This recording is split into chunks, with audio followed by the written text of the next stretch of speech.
عدت میں نکاح کرتا ہے، وہ عدت میں بیٹھا 190 ملین پاؤنڈ چوری کر لیتا ہے،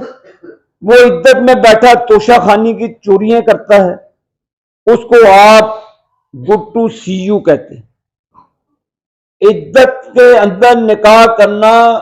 شرعاً اخلاقیات تو اس میں ہے نہیں، میں اخلاقیات کی بات ہی نہیں کرتا کیونکہ عمران نیازی کا اخلاقیات سے تعلق ہوئی۔ میں پاکستان کے علماء سے مخاطب ہوں کہ یہ آپ پر سوالیہ نشان ہے آپ کی خاموشی۔ آپ اس پر فتویٰ جاری کریں کہ کیا اسلام عدت میں نکاح کو جائز قرار دیتا ہے؟ اگر تو جائز قرار دیتا ہے تو قرآن اور سنت کی روشنی میں اس کو ثابت کرنا ہو۔ اگر قرآن اور سنت کی روشنی میں عدت کا نظام جو نکاح ہے وہ خدا نخواستہ زنا کے زمرے میں آتا ہے تو وہ صادق اور امین پر جزا اور سزا کا نظام بھی پھر ان عدالتوں اور اللہ کی عدالت جو بڑی ہے اس کے نظام میں ہے۔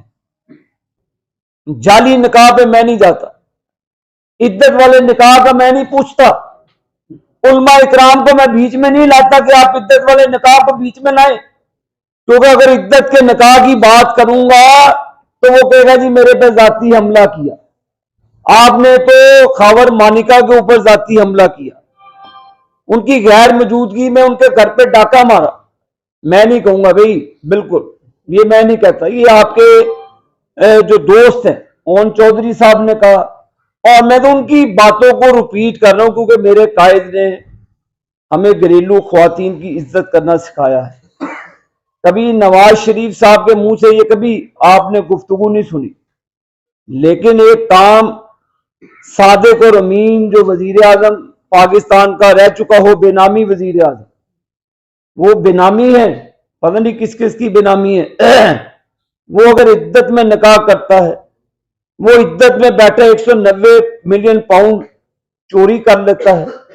وہ عدت میں بیٹھا توشہ خانی کی چوریاں کرتا ہے، اس کو آپ گڈ ٹو سی یو کہتے ہیں۔ ایک شخص پاکستان میں موٹر ویز بناتا ہے، ایک شخص پاکستان میں سی پیک لاتا ہے، ایک شخص پاکستان کی اکانومی کو اوپر لے کر جاتا ہے، ایک شخص پاکستان کو گرے لسٹ سے نکال کر G20 میں داخل کروانا چاہتا ہے، ایک شخص دہشت گردی کا خاتمہ کرتا ہے، اس کو آپ بیٹے سے تنخواہ نہ لینے پر سزا دے دیتے ہیں، لائف ٹائم کے لیے ڈسکوالیفیکیشن کر دیتے ہیں۔ بھئی یہ تو جزا اور سزا اللہ کا نظام ہے، آپ نے تو اللہ کے قانون کو چھیڑا ہے عمران خان صاحب۔